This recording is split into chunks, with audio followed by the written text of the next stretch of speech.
ನಾನು first class ಮಾವಿನ ಹಣ್ಣು ಕೊಡ್ತಾನೆ, ಟೆಂಪ್ಟೇಷನ್ ಆಗುತ್ತೆ, ತಿಂತೀನಿ. ಅವಾಗ ನಿಮ್ಮ ಶುಗರ್ ಸ್ಪೈಕ್ ಆಗಲ್ವಾ? ಆಗೋದಿಲ್ಲ. ಡಯಾಬಿಟೀಸ್ ಇರೋರು ನಾವು ಬೇರೆ ಡಾಕ್ಟರ್ ಎಕ್ಸ್ಪರ್ಟ್ಸ್ ಕೂಡ ನಮಗೆ ಹೇಳಿದ್ದಾರೆ ತಿನ್ನಿ ತಿನ್ನಿ ಅಂತ. ಬಟ್ ಜನರಲ್ ನೋಷನ್ ಏನಂದ್ರೆ ಸಿಹಿ ಇರೋದು ಏನೂ ತಿನ್ನಬಾರ್ದು ಅಂತ. ಮಿತ್. ಡಯಾಬಿಟಿಕ್ನವರು ನಾನು 9 ಗಂಟೆಗೆ ಊಟ ಮಾಡಬೇಕು, 12 ಗಂಟೆಗೆ ಊಟ ಮಾಡಬೇಕು, 3 ಗಂಟೆಗೆ ಊಟ ಮಾಡಬೇಕು ಅನ್ನೋ ಒಂದು ವಾಡಿಕೆ ಅವಶ್ಯಕತೆ ಇಲ್ಲ. ಹಸಿವಾದರೆ ಊಟ ಮಾಡಿ. ನನಗೆ ಕಿಡ್ನಿ ಇಶ್ಯೂಸ್ನಲ್ಲಿ ಡಯಾಲಿಸಿಸ್ ಮಾಡಬೇಕು ಅಂತ ಹೇಳಿ 20 ವರ್ಷ ಆಯಿತು, ನಾನೇನು ಮಾಡಿಸ್ಕೊಂಡಿಲ್ಲ. 2 ಕಿಡ್ನಿ ಪ್ರಾಬ್ಲಮ್ ಇದೆಯಾ? ಹೌದು. ಅಯ್ಯೋ ದೇವಾ, ಏನು ಮಾಡಿಸ್ಕೊಂಡಿಲ್ಲ. ಮತ್ತು how are you managing? I am not managing with my food. ಏನಾದರೂ ಒಂದು ಆರೋಗ್ಯ ಸಮಸ್ಯೆ ಅಂದಾಗ ನಾನಿನ್ನು ನಾರ್ಮಲ್ ಲೈಫ್ ಲೀಡ್ ಮಾಡೋಕ್ಕಾಗಲ್ಲ, ನಾರ್ಮಲ್ ಊಟ ತಿಂಡಿ ಮಾಡೋಕ್ಕಾಗಲ್ಲ, ನಾರ್ಮಲ್ ಓಡಾಡೋಕ್ಕಾಗೋದಿಲ್ಲ, ನಾರ್ಮಲ್ ಆಗಿ ವ್ಯವಹರಿಸುವಷ್ಟು ಹೊರಪ್ರಪಂಚದ ಜೊತೆ ವ್ಯವಹರಿಸೋದಿಕ್ಕೆ ಆಗೋದಿಲ್ಲ. ಈ ನೆಗೆಟಿವ್ಸ್ ಇಲ್ಲಗಳೇನೆ ಲಿಸ್ಟ್ ಮಾಡ್ಕೋತೀವಿ. But wherein you are a different case altogether. ಯಾಕೆ ಆಗಲ್ಲ ಅಂತ ನೀವು ಲಿಸ್ಟ್ ಮಾಡ್ಕೊಂಡಿದ್ದೀರಾ? ಸಾಧ್ಯ ಅಂತ ಮಾತಾಡ್ತೀನಿ.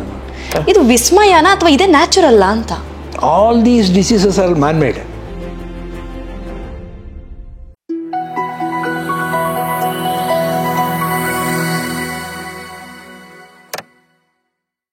ಇವತ್ತಿನ ಯಂಗ್ ಜನ್ರೇಷನ್ ಸ್ಪೆಷಲಿ ಒಂದು ಅರ್ಲಿ 20s ಅರ್ಲಿ 30s ಇವಾಗ ಇವತ್ತಿನ ಕಾಲದಲ್ಲಿ ಯಾಕೆ ಆಗ್ತಿದೆ ಅಂತ ನಿಮ್ಮ ಒಂದು ಸಣ್ಣ ಅನಾಲಿಸಿಸ್ ಮಾಡಿದ್ರೆ where we are going wrong ಅನ್ನೋದು? ಇದು ನಾನು ಪೇರೆಂಟ್ಸನ್ನು ಬ್ಲೇಮ್ ಮಾಡಬೇಕು, ಸಮಾಜನ ಬ್ಲೇಮ್ ಮಾಡಬೇಕು, ನನಗೆ ಗೊತ್ತಾಗ್ತಾ ಇಲ್ಲ. ತಾಯಿ ತಂದೆಗಳೇ ಹೋಗಿ ಆ ಜಂಕ್ ಫುಡ್ಡನ್ನು ತಿನ್ನಿಸ್ತಾರೆ. ಅದೊಂದು one of the root causes ಅಂತೀರಾ? ಅಬ್ಸಲ್ಯೂಟ್ಲಿ. ನೀವು ಆಯಿಲ್ ಪದಾರ್ಥಗಳನ್ನ ಅವಾಯ್ಡ್ ಮಾಡಿ. Avoid whites like white rice, maida, ಸಕ್ಕರೆ ಆ್ಯಂಡ್ ಇನ್ನೊಂದು ವೈಟ್ ಇದೆ, ಇದೊಂದು 3 ಅವಾಯ್ಡ್ ಮಾಡಿ. ಮೈದಾ, ರೈಸ್, ಸಕ್ಕರೆನ ಅವಾಯ್ಡ್ ಮಾಡಿ. ಏನಾಗೋದಿಲ್ಲ. ಲಿಮಿಟೆಡ್ ಕ್ವಾಂಟಿಟಿಲಿ ತೊಗೊಳ್ಳಿ, ಏನೇ ತಿಳ್ಕೊಂಡು. You may be surprise to know, ನಾನು ಸೀಸನಲ್ ಫುಡ್ಡನ್ನು ತಿಂತೀನಿ, ಸೀಸನಲ್ ಫ್ರೂಟ್ಸನ್ನು ತಿಂತೀನಿ. My son is an fruit exporter. Okay. ನಾನು ಫಸ್ಟ್ ಕ್ಲಾಸ್ ಮಾವಿನ ಹಣ್ಣು ಕೊಡ್ತಾನೆ, ಟೆಂಪ್ಟೇಷನ್ ಆಗುತ್ತೆ, ತಿಂತೀನಿ. ಹಲಸನ್ನು ತಿಂತೀನಿ. ಅವಾಗ ನಿಮ್ಮ ಶುಗರ್ ಸ್ಪೈಕ್ ಆಗಲ್ವಾ? ಆಗೋದಿಲ್ಲ. This is where we need to focus more. Diabetes ಇರೋರು ನಾವು ಬೇರೆ ಡಾಕ್ಟರ್ ಎಕ್ಸ್ಪರ್ಟ್ಸ್ ಕೂಡ ನಮಗೆ ಹೇಳಿದ್ದಾರೆ ತಿನ್ನಿ ತಿನ್ನಿ ಅಂತ. ಬಟ್ ಜನರಲ್ ನೋಷನ್ ಏನಂದ್ರೆ ಸಿಹಿ ಇರೋದು ಏನೂ ತಿನ್ನಬಾರ್ದು ಅಂತ. Myth. You take more vegetables, eat daily 2 fruits. ಬೆಳಗ್ಗೆ ಬ್ರೇಕ್ಫಾಸ್ಟ್ ನಂತರ ಅಥವಾ ಬ್ರೇಕ್ಫಾಸ್ಟ್ ಜೊತೆಯಲ್ಲಿ ಅಥವಾ ಬ್ರೇಕ್ಫಾಸ್ಟನ್ನೇ ಫ್ರೂಟ್ ಮಾಡ್ಕೊಳ್ಳಿ. Beautiful. After lunch you eat 1 more fruit, whatever fruit you like. But 1 whole fruit, ಒಂದೇ ಥರದ್ದು, ಒಂದೇ. ಯಾರಿಗೂ ಹೇಳಬೇಡಿ, 2 ತಿಂದ್ಬಿಡ್ತೀನಿ ನಾನು. ಪ್ರಪಂಚಕ್ಕೆ ಗೊತ್ತಾಯ್ತು ಈಗ. ಒಂದು ರಸ್ಬರಿ ಇರ್ಬೋದು, ಇನ್ನೊಂದು ಅಲ್ಫೋನ್ಸ ಇರ್ಬೋದು, ಚೆನ್ನಾಗಿರುತ್ತೆ. Export variety fruits. ಹೇಗೆ ಟೆಂಪ್ಟೇಷನ್ ತಡ್ಕೊಳ್ಳಿಕ್ಕಾಗುತ್ತೆ ನಾನು. ಏನೂ ಆಗೋದಿಲ್ಲ. ಹಲಸನ್ನು ಪ್ರಿಯ, ನಾನು ತಿಂತೀನಿ. ಆದರೆ compensate in your food intake. How do you manage that sir? ಇವಾಗ ಏನಾದ್ರು ಎಕ್ಸ್ಟ್ರಾ ನೀವು ಓವರ್ ಈಟಿಂಗ್ ಮಾಡಿದ್ರಿ, ಹಣ್ಣು ಇಷ್ಟ ಆಗೋಯ್ತು, ಅವಾಗ ನಿಮ್ಮ ರೂಟೀನ್ ಡಯಟ್ ಹೇಗೆ ಮ್ಯಾನೇಜ್? ಬೇರೆ ಫುಡ್ ಯಾಕೆ ಬೇಕು? ಅದೇ ಸಾಕು ಅಂತ. ಸಾಕು. Eat more of vegetables, any vegetables you like, ತಿನ್ನಿ, ತೊಂದರೆ ಇಲ್ಲ. ಒಂದು ಎಕ್ಸಾಂಪಲ್ ಹೇಳಿ ಸರ್, ನಿಮ್ಮ ಲಂಚ್ ಊಟ ಅಂದಾಗ ಏನಿರುತ್ತೆ ನಿಮ್ಮ ಪ್ಲಾಟರ್ ಅಲ್ಲಿ ಅಂತ. ನನಗೆ ಮನೆಯಲ್ಲಿ ನಾನು ರಾಗಿ ನಾನು ತಿನ್ಲಿಕ್ಕಾಗಲ್ಲ, ಅದೊಂದೇ ನನಗೆ ಎಕ್ಸೆಪ್ಷನ್ಸ್. ಯಾಕೆ ಅಂತ ಹೇಳಿದ್ರೆ ಐ ಲೈಕ್ ರಾಗಿ, ಪರ್ಟಿಕ್ಯುಲರ್ಲಿ ಮುದ್ದೆ ಮತ್ತು ರಾಗಿ ರೊಟ್ಟಿ ನನ್ನ ಪ್ರಿಯವಾದ ಆಹಾರ. ಓಕೆ. ಆದರೆ ನನಗೆ ನಾನ್ ರಿವರ್ಸಿಬಲ್ ಕಿಡ್ನಿ ಇಶ್ಯೂಸ್ 35 years ಇಂದ ಇರೋದ್ರಿಂದ ನನ್ನ ಕಸಿನ್ಸ್ ಅಲ್ಲಿ ಒಬ್ಬರ ಇವರು. ಹೌದು, ಎಲ್ಲ ಕಸಿನ್ಸು ನನ್ನ ಹತ್ರನೇ ಇದ್ದಾರಲ್ಲ. ನಾನು I am a good host. ತಿನ್ಲಿಕ್ಕಾಗಲ್ಲ. ಆದರೂ 15 ದಿವಸಕ್ಕೆ ಒಂದ್ಸಲ ರಾಗಿ ರೊಟ್ಟಿ ಮಾಡಿಸಿ ತಿಂತೀನಿ. 15 ದಿವಸ ಬಿಟ್ಟು ರಾಗಿ ಮುದ್ದೆ ತಿಂತೀನಿ. ಅಲ್ಲಿ ನನಗೆ ಬೆಳಗ್ಗೆ ಹೊತ್ತು ಏನು ಕೊಡ್ತಾರೆ ಅದನ್ನು ಬ್ರೇಕ್ಫಾಸ್ಟ್ ಅವರೇಜ್ ಕ್ವಾಂಟಿಟಿ ತಗೊಳ್ತೀನಿ, ವಿತ್ ಸಮ್ ಫ್ರೂಟ್ಸ್ ನಿಮ್ಮ ಬ್ರೇಕ್ಫಾಸ್ಟ್ ಅಲ್ಲಿ 2 ಗಂಟೆ 2:30 ಹೊತ್ತಿಗೆ ಊಟ ಮಾಡ್ತೀನಿ. ರೈಸೇ ತಿಂತೀನಿ. ಯಾವ ಥರ ಅನ್ನ ಅದು? ಬಿಳಿ ಅಕ್ಕಿ ಆಗಿರುತ್ತೆ? ಹೇಳಿರ್ತಾನೆ ಬಿಳಿ ಅಕ್ಕಿ ಬೇಡ ಅಂತ, ನಾನು ತಿನ್ನೋದು ಬಿಳಿ ಅಕ್ಕಿನೇ. Is that okay? Yes, I am okay. ಏನೋ ಓಕೆ. ಅಂದ್ರೆ ಇದಕ್ಕೆ ತುಂಬಾ ಬೇರೆ ಬೇರೆ ಫ್ಯಾಕ್ಟರ್ಸ್ ಇರುತ್ತೆ. ಒಂದು ವಿಲ್ ಪವರು ಅಲ್ವಾ, ಒಂದು ಮತ್ತೆ ಜೆನೆಟಿಕಲಿ ಯಾವುದೋ ಫುಡ್ಡನ್ನ ಬೇಸರದಿಂದ ಕಂಪಲ್ಸನ್ಸಿಂದ ತಿನ್ನೋದಕ್ಕಿಂತ ಮನಸ್ಸು ಏನ್ ಕೇಳುತ್ತೆ ಆ ಸ್ಯಾಟಿಸ್ಫೈ ಮಾಡೋದು. Eat with love. Love the food you eat. Important ಇದು. ಟಿವಿ ಮುಂದೆ ಕೂತಾಗ ಲವ್ ಮಾಡಕ್ ಆಗಲ್ಲ ಫುಡ್ ನ, ಸ್ಕ್ರೀನ್ ಮುಂದೆ enjoy the food you eat. Enjoy it. Love the food, enjoy it, it gets digested. ಅದ್ರ ಜೊತೆಗೆ ನನಗೆ ಯಾವುದೇ ತರಕಾರಿ ಬೇಡ ಅಂತಿಲ್ಲ. ಇಷ್ಟು ತರಕಾರಿ ತಿಂತೀನಿ, ಇಷ್ಟನ್ನು ತಿಂತೀನಿ. ಅನ್ನದ ಕ್ವಾಂಟಿಟಿ ಕಮ್ಮಿ ಇರುತ್ತೆ. ರಾ ವೆಜಿಟೇಬಲ್ಸ್ ತಗೊಳ್ತೀರಾ, ಹಸಿ ತರಕಾರಿಗಳು. ಈವ್ನಿಂಗ್ಸು ನನಗೆ ಸಲಾಡ್ ಇರುತ್ತೆ. ಓಕೆ. ಮಧ್ಯಾಹ್ನ ಊಟದಲ್ಲೂ ಸಾಂಬಾರು ಅಥವಾ ಅನ್ನ, ಪಲ್ಯ ಇಷ್ಟಪಡ್ತೀನಿ ನಾನು. ಪಲ್ಯಗಳು ಬೆಂಡೆಕಾಯಿ ಪಲ್ಯ ಇರ್ಬೋದು, ಗೋರಿಕಾಯಿ, ಎನಿ ವೆಜಿಟೇಬಲ್ ಪಲ್ಯ. ನನಗೆ ಬೇಡ ಅನ್ನೋ ವೆಜಿಟೇಬಲ್ ಯಾವುದೂ ಇಲ್ಲ. ಓಕೆ. ವೇಸ್ಟ್ ಮಾಡಲ್ಲ. ಆಮೇಲೆ ಒಂದು ತಿಳ್ಕೊಳ್ಬೇಕಾದಿಷ್ಟು, ಡಯಾಬಿಟಿಕ್ನವರು ನಾನು 9 ಗಂಟೆಗೆ ಊಟ ಮಾಡಬೇಕು, 12 ಗಂಟೆಗೆ ಊಟ ಮಾಡಬೇಕು, 3 ಗಂಟೆಗೆ ಊಟ ಮಾಡಬೇಕು ಅನ್ನೋ ಒಂದು ವಾಡಿಕೆಯನ್ನು ಡಾಕ್ಟರ್ಗಳು ಯಾರನ್ನೂ ಬ್ಲೇಮ್ ಮಾಡ್ತಾ ಇಲ್ಲ. ನನ್ನ ಪರ್ಸನಲ್ ಅನುಭವನ ಮಾತ್ರ ಹಂಚ್ಕೊಳ್ತಾ ಇದ್ದೀನಿ. ಬೇರೆಯವರು ಹಲಸನ್ನು ತಿನ್ನಿ, ಮಾವಿನಣ್ಣು ತಿನ್ನಿ ಅಂತ ನಾನು ಅಡ್ವೊಕೇಟ್ ಮಾಡ್ತಾ ಇಲ್ಲ. ಗೊತ್ತಾಯ್ತು. ನನ್ನ ಅನುಭವನ ಮಾತ್ರ ಹಂಚ್ಕೊಳ್ತಾ ಇದ್ದೀನಿ. ಸರಿ. ಕೆಲವರು ಏನು ಮಾಡ್ತಾರೆ ಅಂದರೆ 12 ಗಂಟೆ 1 ಗಂಟೆ ಊಟ ಮಾಡಲೇಬೇಕು ಅಂತ ಮಾಡ್ತಾರೆ. ಅವಶ್ಯಕತೆ ಇಲ್ಲ. ಹಸಿವಾದರೆ ಊಟ ಮಾಡಿ. ಬಾಡಿ ಕೇಳುತ್ತೆ ಹಸಿವು ಅಂತ, ಆವಾಗ ಊಟ ಮಾಡಿ. ಓಕೆ. ಎಷ್ಟು ಬೇಕೋ ಅಷ್ಟು ಮಾಡಿ. ಅನಾವಶ್ಯಕವಾಗಿ 1:30ಗೆ ಊಟ ಮಾಡಬೇಕು, 1:31 ಆಯಿತು ಅನ್ನೋ ಆ ಥರ ಕಾತರತೆ ಏನೂ ಬೇಕಾಗಿಲ್ಲ. ಸಿಂಪಲ್ ಎಕ್ಸಾಂಪಲ್, 5 ಜನಕ್ಕೆ ನೀವು ಅನ್ನ ಮಾಡಿರ್ತೀರ, ಇನ್ನು 3 ಜನ ಎಕ್ಸ್ಟ್ರಾ ಬರ್ತಾರೆ, ಅನ್ನ ಅರ್ಧ ಬೆಂದಿರುತ್ತೆ, ಇನ್ನೊಂದು 100 ಗ್ರಾಮ್ ಅಕ್ಕಿ ಹಾಕ್ಲಿಕ್ಕಾಗತ್ತಾ? ಚಾನ್ಸೇ ಇಲ್ಲ. ಏನಾಗುತ್ತೆ? ಬೇಯಲ್ಲ ಯಾವುದು ಸರಿಗೆ. ಅದು ಹೊಟ್ಟೆ ಕೂಡ ಬ್ಯೂಟಿಫುಲ್ ಎಕ್ಸಾಂಪಲ್, ಅರ್ಥ ಆಗುವಂತ ಎಕ್ಸಾಂಪಲ್ ಕೊಟ್ರಿ. ಹೊಟ್ಟೆನೂ ಕೂಡ ಅದೇ. ನಿಮಗೆ ಬೇಕಾದ್ರೆ ಮಾಡಿ, ಯಾಕೆಂದರೆ don't overlap the food. Again and again. Doctors ಹೇಳ್ತಾರೆ, I am sorry, I am a layman, I am not commenting on anybody, I am only sharing my experience. Repeatedly I am telling you. Yes sir. ಅರ್ಥ ಆಯ್ತು. ಯಾಕೆ ಅಂತ ಹೇಳಿದ್ರೆ, ಅವರು 2 ಗಂಟೆಗೆ ಒಂದು ಸ್ವಲ್ಪ ತಿನ್ನಿ, ಕಲಿ ಬಿಡಬೇಡಿ, ಏನೂ ಆಗೋದಿಲ್ಲ. 12 hours fast is always good. 12 hours of fast every day ಈ ಸೇಮಸ್ ಬೇಕಾಗಿಲ್ಲ. ಬೇಕಾದ್ರೆ ಒಂದು ಸ್ವಲ್ಪ ನೀರಿದೆಯಲ್ಲ, ಅದಕ್ಕಿಂತ ಬೆಟರ್ ಎನರ್ಜಿ ಏನೂ ಇಲ್ಲ. ಹೌದು, ವಾಟರ್ ಥೆರಪಿ ಅಂತಾನೆ ಒಂದು ಕಾನ್ಸೆಪ್ಟ್ ಕೂಡ ಇದೆ. ನೀರು ಒಂದು ಕೂಟಕ್ಕೆ ಕುಡಿತಾರೆ. ಈಗ 2 ಸಲ ಹೋಗಿ ನೀರು ಕುಡ್ಕೊಂಡು ಬಂದ. ಹೌದು. ಬಿಸಿನೀರು ಅಷ್ಟೇ, ಇಷ್ಟಿಷ್ಟು ನೀರು ಕುಡೀರಿ. It will give you lot of energy. It boost your energy, it keeps you active. And ಟಾಕ್ಸಿಕ್ಕಿಗೆ ಮೆಡಿಸಿನ್ ಅದು. ಎಕ್ಸಾಕ್ಟ್ಲಿ. ಹೌದು, ಡಿಟಾಕ್ಸ್ ಮಾಡುತ್ತೆ ನಮ್ಮ ದೇಹ. ಇದನ್ನು ಡಾಕ್ಟರ್ಸ್ಗಳಿಗೆ ಗೊತ್ತಿಲ್ಲ ಅಂತಲ್ಲ, but I am not blaming anybody. System is that worldwide, not exclusive to Mysuru or India. It is a worldwide. This is what is going on. ಹಾಗಾಗಿ ನನ್ನಲ್ಲಿ ಆ ಕಾನ್ಫಿಡೆನ್ಸ್ ಇರಬೇಕು, ನಾನು ಆ ರೀತಿ ನಡ್ಕೊಳ್ಳೋದು. One thing I have to necessarily tell you here.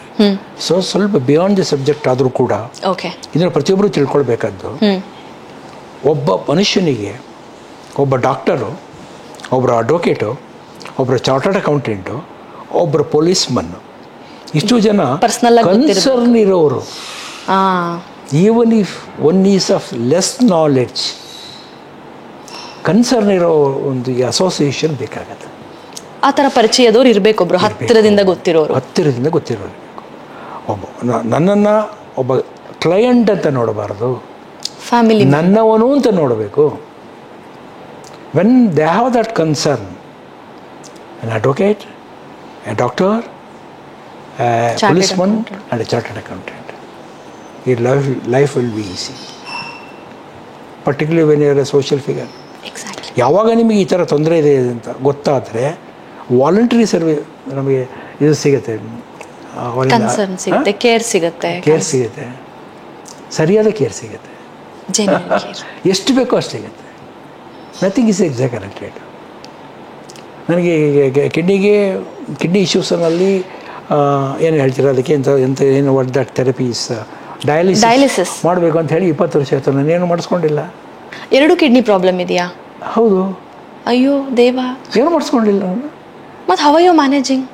I am not managing with my food, exercise, small walking. ನಾನು rigorous walking ಏನು ಮಾಡೋದಿಲ್ಲ. ಈ ರೀತಿ ಪಾಸಿಟಿವಿಟಿನಲ್ಲಿದ್ದು ನೀವು ಮಾಡೋ ಕೆಲಸಗಳನ್ನ ಅಲ್ಲಲ್ಲೇ ಮಾಡ್ಕೊಂಡೋಗಿ ಬ್ಯಾಲೆನ್ಸ್ ಇಲ್ಲದೆ ನಿಮ್ಮ ಜೇಬಲ್ಲಿರೋ ದುಡ್ಡಿಗೆ ಆಸೆ ಪಡದೆ ನನ್ನಲ್ಲಿರೋ ರಿಸೋರ್ಸಸನ್ನು ಯೂಸ್ ಮಾಡಿಕೊಂಡು ಕಂಟೆಂಟೆಂಟ್ ಲೈಫನ್ನು ಲೀಡ್ ಮಾಡೋದಾದರೆ ಯಾವ ರೋಗಗಳು ನಮ್ಮನ್ನು ನೀರು ಮಾಡೋದಿಲ್ಲ. ವಾವ್. ಕಂಟೆಂಟೆಂಟ್ ಲೈಫ್. ಮೇಡಮ್, ನಾನು ನನ್ನ ಹೆಂಡ್ತಿನೇ ಕಸ್ಟಮೈಸ್ಡ್ ಟೂರಲ್ಲಿ ಪ್ರಪಂಚನ 3 ಬಾರಿ ಸುತ್ತಿದ್ದೀವಿ. ಓ, 3 ಸತಿ 3 ಬಾರಿ ಪ್ರಪಂಚ ಸುತ್ತಿದ್ದೀವಿ. ನಾನು ನನ್ನ ಹೆಂಡತಿ ಇವರೇ. Customised tour. ನಾನು ಈ ಕಂಡಕ್ಟೆಡ್ ಟೂರ್ಸಲ್ಲಿ ಹೋಗ್ಲಿಕ್ಕೆ ಆಗೋದಿಲ್ಲ. ಬೆಳಗ್ಗೆ 6 ಗಂಟೆಗೆ ರೆಡಿಯಾಗಿ ಅಂತ ಹೇಳಿದ್ರೆ ನನ್ನ ಕೈಲಿ ಆಗೋದಿಲ್ಲ. ನಾನು I will be ready by 7:30. ಅವ್ರು ಯಾರು ವೆಯ್ಟ್ ಮಾಡ್ಲಿಕ್ಕೆ ಆಗಲ್ಲ. ಖಂಡಿತ ಹೌದು. ಇನ್ಕ್ಲೂಡಿಂಗ್ ಇನ್ ದ ಆಫ್ರಿಕನ್ ಕಂಟ್ರೀಸಿನಲ್ಲಿ ನನ್ನ ಫುಡ್ಡು ಏನು ಬೇಕು ಅನ್ನೋದನ್ನು ಮೊದಲು ರೆಡಿ ಮಾಡ್ಕೊಂಡು ಹೋಗ್ತಾ ಇದ್ದೆ. ನಾನು ಹೋದರೆ ರೆಸ್ಟೋರೆಂಟಿಗೆ ಹೋದರೆ ಅಲ್ಲಿ table reserve for GR Nagaraj, Mysuru, India ಅಂತ ಬರದೇ ಇರ್ತಿತ್ತು. ವೆಜಿಟೇಬಲ್ ಸ್ಟಫ್ಸ್ ಏನಿದೆ 25 ಐಟಮ್ ಇರ್ತಾಯಿತ್ತು. ಪಕ್ಕದಲ್ಲಿ ಒಂದು ಪೆನ್ಸಿಲ್ಲೋ ಪೆನ್ನೋ ಇರ್ತಾಯಿತ್ತು. Have to tick about 10 items. ಅದು ರೆಡಿಯಾಗಿ ಬರ್ತಾಯಿತ್ತು. Vegetarian food. ಈ ರೀತಿ ಪ್ರಪಂಚ ಸುತ್ತಿದ್ದೀನಿ ನಾನು. ನೀವು ಹೇಳ್ತಾ ಇರೋದು ಎಷ್ಟು ಮೋಟಿವೇಶನ್ ಅಂದರೆ, ಫಸ್ಟ್ ಏನಾದರೂ ಒಂದು ಆರೋಗ್ಯ ಸಮಸ್ಯೆ ಅಂದಾಗ ನಾನಿನ್ ನಾರ್ಮಲ್ ಲೈಫ್ ಲೀಡ್ ಮಾಡೋಕ್ಕಾಗಲ್ಲ, ನಾರ್ಮಲ್ ಊಟ ತಿಂಡಿ ಮಾಡೋಕ್ಕಾಗಲ್ಲ, ನಾರ್ಮಲ್ ಓಡಾಡುವಷ್ಟು ಓಡಾಡೋಕ್ಕಾಗೋದಿಲ್ಲ, ನಾರ್ಮಲ್ ಆಗಿ ವ್ಯವಹರಿಸುವಷ್ಟು ಹೊರ ಪ್ರಪಂಚದ ಜೊತೆ ವ್ಯವಹರಿಸೋದಿಕ್ಕೆ ಆಗೋದಿಲ್ಲ. ಈ ನೆಗೆಟಿವ್ಸ್ ಇಲ್ಲಗಳೇನೆ ಲಿಸ್ಟ್ ಮಾಡ್ಕೋತೀವಿ. But wherein you are a different case altogether. ಯಾಕೆ ಆಗಲ್ಲ ಅಂತ ನೀವು ಲಿಸ್ಟ್ ಮಾಡ್ಕೊಂಡಿದ್ದೀರಾ? ಸಾಧ್ಯ ಅಂತ ಮಾತಾಡ್ತೀನಿ ನಾನು. ನೀವು ಕಾಫಿ ಕುಡಿಬೇಡಿ ಅಂತಾರೆ, ನೀವು ಕಾಫಿ ಕುಡಿತೀನಿ ಅಂತೀರಾ. ಅನ್ನ ತಿನ್ಬೇಡಿ ಅಂತಾರೆ, ನೀವು ತಿಂತೀನಿ ಅಂತೀರಾ. ಸುತ್ತಕ್ಕೆ ಹೋಗಕ್ ಆಗತ್ತಾ ಇಲ್ವಾ? ಟ್ಯಾಬ್ಲೆಟ್ಸ್ ಎಲ್ಲ ಕ್ಯಾರಿ ಮಾಡಬೇಕು, ಒಂದು ಮೆಡಿಕಲ್ ಎಮರ್ಜೆನ್ಸಿ ಅಂದ್ರೆ ಏನ್ ಮಾಡ್ಬೇಕು ಅಂತ ಯೋಚನೆ ಮಾಡಿದ್ರೆ ನೀವು ವೆಜಿಟೇಬಲ್ಸ್ ಏನ್ ಬೇಕು ಟಿಕ್ ಹಾಕ್ತೀನಿ ಅಂತ ಚಿಲ್ಲಾಗಿ ಹೇಳ್ತಾ ಇದ್ದೀರಾ. ಅಂಡ್ 3 ಸತಿ ಪ್ರಪಂಚ ಸುತ್ತ ಬಂದಿದ್ದೀರಾ with all the cousins of issues. This is amazing. ನಿಮ್ಮನ್ನ ನೋಡಿದಾಗ ನಂಗೆ ಅನ್ನಿಸ್ತಾ ಇರೋದು, ಇದು ವಿಸ್ಮಯನ ಅಥವಾ ಇದೇ ನ್ಯಾಚುರಲ್ಲ ಅಂತ. ಇದು all these diseases are man made. Okay. The medical field has created all these issues. ನಾನು ದಡ್ಡ. I am succumb to that because of the threats. Okay. ಇನ್ನೊಂದು, ನಮ್ಮ ಮಕ್ಕಳು, ನಮ್ಮ ಡಿಪೆಂಡೆಂಟ್ಸು. ಹೆಲ್ತ್ ಕಾರ್ಡ್ ಇದೆ, ನಾನು ಅಮೆರಿಕೆಯಿಂದ ಬಂದಿದ್ದೀನಿ, ನಿಮ್ಗೊಂದು ಬೈಪಾಸ್ ಮಾಡಿಸಿ ಮನೆಗೆ ಕಳಿಸ್ಬಿಟ್ಟು ರಜಾ ಇಲ್ಲ ವಾಪಸ್ ಹೊಟ್ಟೋಗೋಣ. ಈ ಮೈಂಡ್ ಸೆಟ್ ಇದೆ. ದಟ್ ಈಸ್ ಆಲ್ಸೋ ಡಾಕ್ಟರ್ಸ್ಗಳು ಕೇಳಿದ್ರು ಇನ್ಶೂರೆನ್ಸ್ ಎಷ್ಟಿದೆ ಅಂತ ಕೇಳ್ತಾರೆ. ಅಲ್ಲಿ ಲಿಮಿಟ್ ತನಕ ಬಿಲ್ ಮಾಡಿಬಿಡ್ತಾರೆ. I am not blaming anybody. This is what is going on. ಇದು ವರ್ಚುವಲಾಗಿ ಏನಾಗ್ತಿದೆ ಅನ್ನೋದು ನಾನು ಹೇಳ್ತೀನಿ. ವಾಸ್ತವ. ನಾನು ಯಾರನ್ನೂ ಬ್ಲೇಮ್ ಮಾಡ್ತಾ ಇಲ್ಲ, ಸಿಸ್ಟಮನ್ನು ಬ್ಲೇಮ್ ಮಾಡ್ತಾ ಇಲ್ಲ. ನಮ್ಮನ್ನು ನಾವು ಬ್ಲೇಮ್ ಮಾಡ್ಕೋಬೇಕು, ನಮ್ಮ ಮಕ್ಕಳು ಅರ್ಥ ಮಾಡ್ಕೊಳ್ಬೇಕು. ಈಗ ಹರಿಯವರಿಗೆ ಅವ್ರ ಮನೆಯಲ್ಲಿ I know there was a pressure to go in for surgery. He believed doctor Prabhavati and his heart efficiency has improved a lot. I know what it is. ಹೌದು, ಹರಿಯಿಂದ ಚೆನ್ನಾಗಿ ನನಗೆ ಗೊತ್ತಿದೆ ಅದೇನು ಅಂತ. ನಿಜ. ನಿಮ್ಗಿನ್ನ ಬೆಟರ್ ಆಗಿ ಯಾರೂ ಅರ್ಥ ಮಾಡ್ಕೊಳಕ್ಕಾಗೋದಿಲ್ಲ ಆ ಒಂದು ಪರಿಸ್ಥಿತಿ ಇದೆ. ಇವತ್ತು he is so grateful. And he is more of energy than normal he used to be. ಇವತ್ತು ಇನ್ನೂ ಡಬಲ್ ಎನರ್ಜಿ ಇದೆ. Last week var together for about 2 hours. Okay. ಯಾವುದೋ ಒಂದು ಬೇರೆ ಕಡೆ ನಾನು ಹರಿ ಇಬ್ಬರು ಒಟ್ಟಿಗೆ ಯಾರೋ ಒಂದು ಬೇರೆ ಅಲ್ಲಿ ಇದ್ದುವಾಗ ಓಕೆ ಆ 2 hours ಅವ್ರ ಎನರ್ಜಿ ನೋಡ್ತಾ ಇದ್ದೆ ನಾನು. It has like 3 times 10 times ಆಗೋಗ್ಬಿಟ್ಟಿದೆ. he is unstoppable ಆಗ್ಬಿಟ್ಟಿದೆ. ಅವರ 10ರಷ್ಟು ಪ್ರಾಬ್ಲಮ್ಸ್ ಇದ್ದು ಕೂಡ ನಾನು amazing hats off. Any exhaustion? Not at all. ಖಂಡಿತ ಇಲ್ಲ. ಇವಾಗ ಮನೆಯಲ್ಲಿ ಯಾರಿಗಾರು ಈ ಥರ ಅನಾರೋಗ್ಯ ಕಾಡ್ತು ಅಂದಾಗ ಮನೆಯದ ಯಂಗರ್ ಜನರೇಷನ್ ಅಥವಾ ಮಕ್ಕಳು ಅಥವಾ ಹೆಂಡತಿನೋ ಅಥವಾ ಗಂಡನೋ ಹೇಗೆ ಬಿಹೇವ್ ಮಾಡಬೇಕು, ಹೇಗೆ ಸಪೋರ್ಟ್ ಮಾಡಬೇಕು, ಫ್ಯಾಮಿಲಿ ಈ ರೋಲ್ ಪ್ಲೇ ಏನಿರುತ್ತೆ ಸರ್ ಇಂಥ ಸಂದರ್ಭದಲ್ಲಿ? ಯಾರು ಕೂಡ ಫ್ರಾಂಟಿಕ್ ಆಗಬಾರ್ದು. ಎಲ್ಲದಕ್ಕೂ ಸೊಲ್ಯೂಷನ್ ಇದೆ. ಈಗ ಫಾರ್ ಎಕ್ಸಾಂಪಲ್ ಇದು ಹಾರ್ಟ್ ಅಟ್ಯಾಕ್ ಏನು ಹಾರ್ಟ್ ಇಶ್ಯೂಸ್ ಬಂದು ಸಾರ್ಬಿಟ್ರೇಟ್ 2 ಜೇಬಲ್ಲಿ ಇಟ್ಕೊಂಡಿರ್ತೀರ, ಒಂದು ಟ್ಯಾಬ್ಲೆಟ್ ಕೊಡಿ. ಸೊ ಡು ಯು ಸಜೆಸ್ಟ್ ಒಂದು ಪರ್ಟಿಕ್ಯುಲರ್ ಏಜ್ ಆದಮೇಲೆ ಆ ಸಾರ್ಬಿಟ್ರೇಟ್ ಇಟ್ಕೊಂಡಿದ್ರೆ ಬೆಟರ್ ಅಂತನಾ? Better. Sorbitrate is not a dangerous drug at all. It is a friendly drug. Important. Another is aspirin. Of course, sorbitrate is also an aspirin. Aspirin, right. Help ಮಾಡುತ್ತೆ. ಒಂದು ಅಥವಾ depending on the severity of the issue. Right.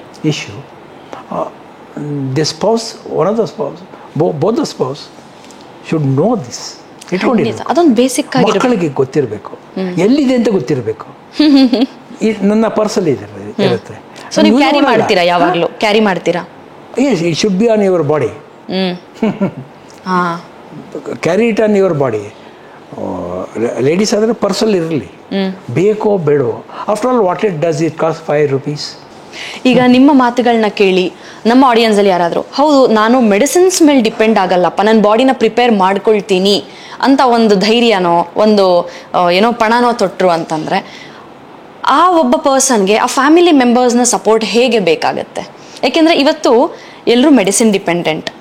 ಏನೇ ಯಾಕೆ ಸುಮ್ಮನೆ risk, ಒಂದು tablet ತಾನೇ ತೊಗೊಂಬಿಡು, ಯಾಕೆ ಸುಮ್ಮನೆ ರಿಸ್ಕು, ಒಂದು ಸರ್ಜರಿ ತಾನು ಮಾಡಿಸ್ಕೊಂಬಿಡೋಣ, ದುಡ್ದಿದ್ದಾದರೂ ಯಾತಕ್ಕೆ, ನಮಗೋಸ್ಕರ ಮಾಡ್ಕೊಳ್ತೇವೆ. ಸೊ ಈ ಥರ ಎಲ್ಲ ಟಿಪಿಕಲ್ ಎಮೋಷ್ನಲ್ ಡೈಲಾಗ್ಸ್ ಸಹಜವಾಗಿ ಎಲ್ಲರ ಮನೆಯಲ್ಲೂ ಬರುತ್ತೆ.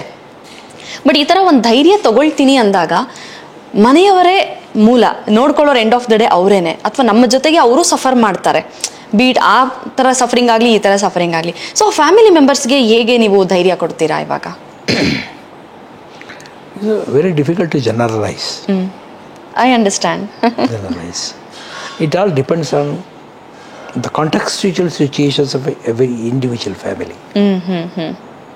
ನೀವು ಎಷ್ಟೇ ಹೇಳಿದ್ರು ಕೂಡ ಅಪ್ಪ ಹೇಳ್ತಾನೆ ನಾನು ಸರ್ಜರಿ ಮಾಡಿಸ್ಕೊಳ್ಳೋದಲ್ಲ ಅಂತ. ಕರೆಕ್ಟು. ಮಗ ಹೇಳ್ತಾನೆ ಇಲ್ಲ ನನಗೆ ರಜಾ ಇಲ್ಲ, ಇರೋದೇ 20 ದಿವಸ, ನೀವು ಮಾಡಿಸ್ಕೊಳ್ಳೇಬೇಕು ಅಂಥೇಳಿ ಆನ್ ಕಂಪಲ್ಷನ್ಸ್ ಹೋದಾಗ results could be tragic. Don't force situations to the patient. Never force. Unless he voluntarily submits to the surgery and it is required.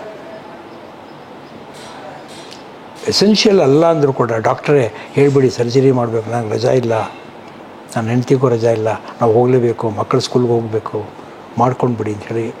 If the patient, particularly aged patient with comorbidities submits to this surgery, his longevity will be curtailed. ಕಮ್ಮಿ ಆಗೋಗ್ಬಿಡುತ್ತೆ. It is 100% sure. Any insertion for that matter. Any type of insertion, except probably the situations. ಇದರಲ್ಲಿ ಬಿಟ್ಟರೆ ಇನ್ನು ಯಾವುದೇ ಮಾಡಿದ್ರು ಕೂಡ ಆ risk ಇದ್ದೇ ಇದೆ. ಅದರಿಂದ ಇದು ನಾವು ಐ ಕೆನಾಟ್ ನಾನು ಎಲ್ಲರೂ ಹೀಗೆ ಮಾಡಿ ಅಂತ ಹೇಳಿ ಬರೋದು. ನಿಜ ನಿಜ, ಐ ಅಂಡರ್ಸ್ಟ್ಯಾಂಡ್. ಹೇಳಿಕ್ಕೆ ಬರೋಲ್ಲ. It and our children should be sensible, our people, relatives should be sensible. They should understand the situation. A small risk of 80s ಇದ್ದಾಗ ಒಂದು small risk has to be taken instead of insertions. ಆರಾಮಾಗಿ ಹಂಗೆ ಇರೋಣಪ್ಪ. ಇನ್ನು ಆ longevity will be extend by 5 years definitely I will say. Right.